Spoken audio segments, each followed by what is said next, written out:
Hello. Throughout this video, I'm going to talk about a paper that I wrote in the Consultation and Systematic Intervention course. I'm actually really thankful that I got the opportunity to take this course. It was pretty eye-opening for me in terms of what consultation actually is. I had always thought that I consult with others, that I use consultation as a technique when trying to work with colleagues and other people in the building in order to help students. It's certainly a term that I've always heard of. It's discussed as part of our evaluation rubric. Do we, as school counselors, consult with others? Any evaluation I've ever had, that's part of the conversation that we have in terms of that. But I don't think I ever fully understood exactly what consultation was or the best case or the best way to use it in order to have a greater impact on more students until taking this course. So I'm very thankful for kind of this eye-opening experience.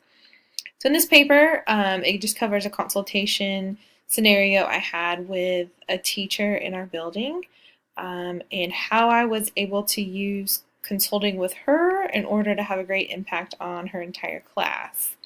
So I'm not going to read this whole paper. I'll kind of skim through some of the highlights. Within the introduction, effective school or effective consultation can have a huge impact on multiple students or even the school as a whole. When I wrote this paper, it was based on a situation from the previous semester. Again, I said this class was in the summer, and it was kind of based on what I did with a teacher in order to help her have an impact on her entire class. The names are certainly not the exact student's name. I just kind of made up some generic names for the student and the teacher as you're reading through this, so don't focus in on that too much.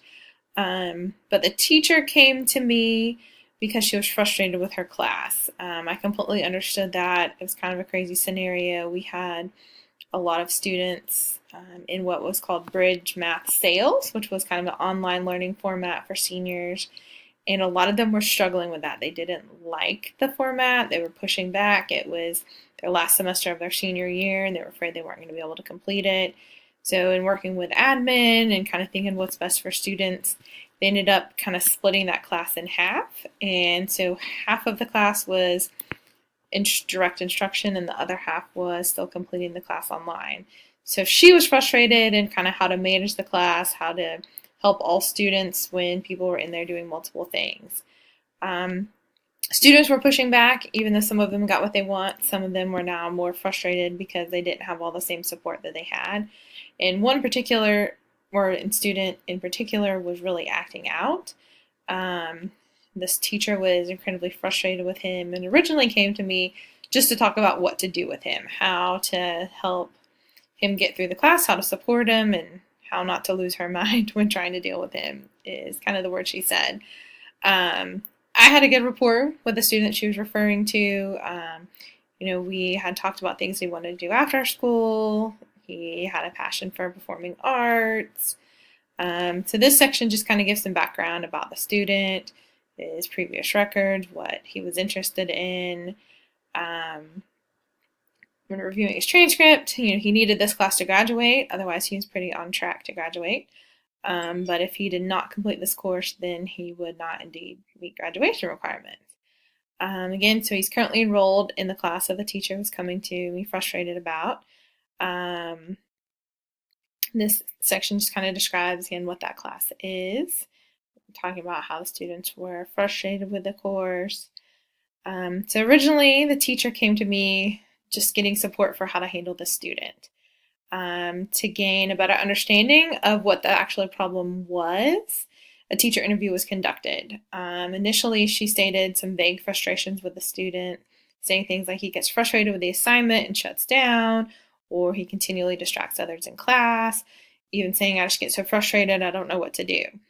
That still didn't tell me a whole lot. That wasn't specifics. And what we learned within the consultation course is that we have to have some specific examples in order to identify a solution to the problem. So I asked her to get a little more specific and give me the details of a specific situation that she had encountered with him. This section will explain that.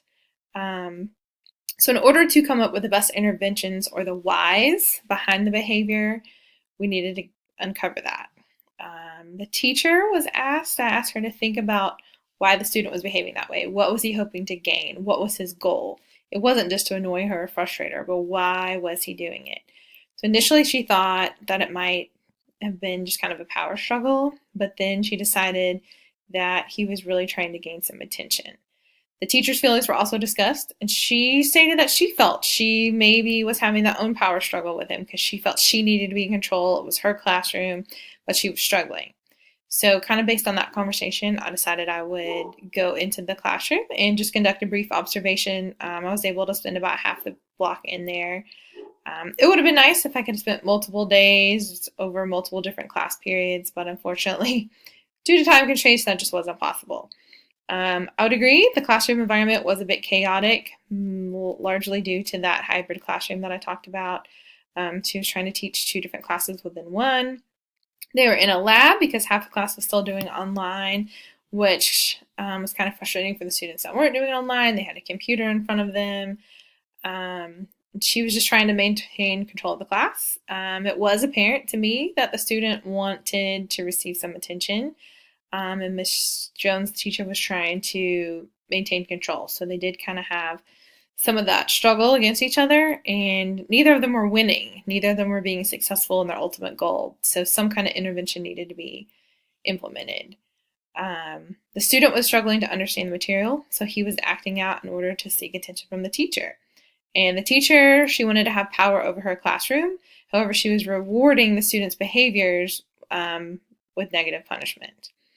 So the first goal of the intervention was to allow the teacher time to reflect and identify why both she and her student were behaving in certain ways. Once these whys were understood, the attention and power, then interventions could be created. So she had kind of been demanding that control because she wanted the power over her classroom. But we needed to come up with some kind of intervention, something that would be different, something to change it up to maybe help the entire class be more successful. So a schedule was created by the teacher and shared with the students. She would instruct the traditional class for 30 minutes while the online class worked independently, and then she would flip, allowing time to provide support to the online class. This also left about 15 minutes at the end of her class to answer questions from either group. The student, he needed to receive positive reinforcement for appropriate behaviors instead of only negative punishment for inappropriate behaviors. So the teacher made a commitment to recognize 1 to 3 positive behaviors from the student each day for the next week. She stated she was going to try to remain calmer and not allow herself to remain in that power struggle. I completely understood her challenge of teaching kind of both classes at once. And we, as a school, needed to find something, think outside the box way for her to get some extra support in there. Luckily, we had the option to place a peer tutor in the class. So we allowed a high-achieving math student who was currently enrolled in AP Calc to be placed in that classroom as a peer tutor. So after a few weeks, I followed up and kind of checked in with the teacher and checked in with some students in the class. And they all said it was going so much better. The students were able to have an understanding of what the class was going to look like. It wasn't so chaotic and confusing anymore. They understood the structure.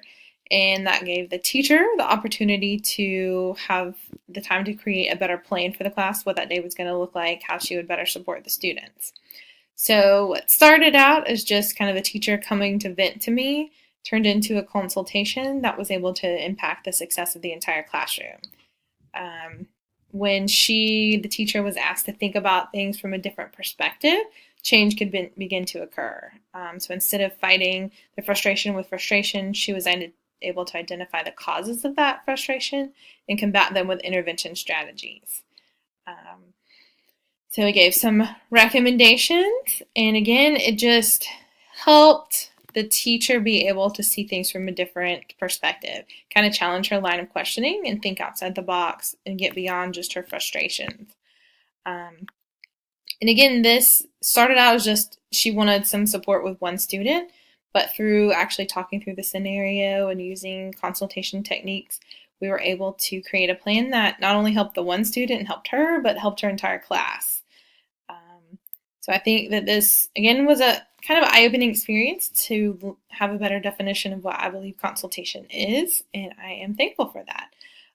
This year, that was last year. This year, moving forward, we've worked to identify more ways and turn more conversations with teachers and other staff in the building into ways to have a greater impact on all students in the building instead of just leave them as side conversations with offering support. So it's really all about the students and how we can provide the greatest impact on them.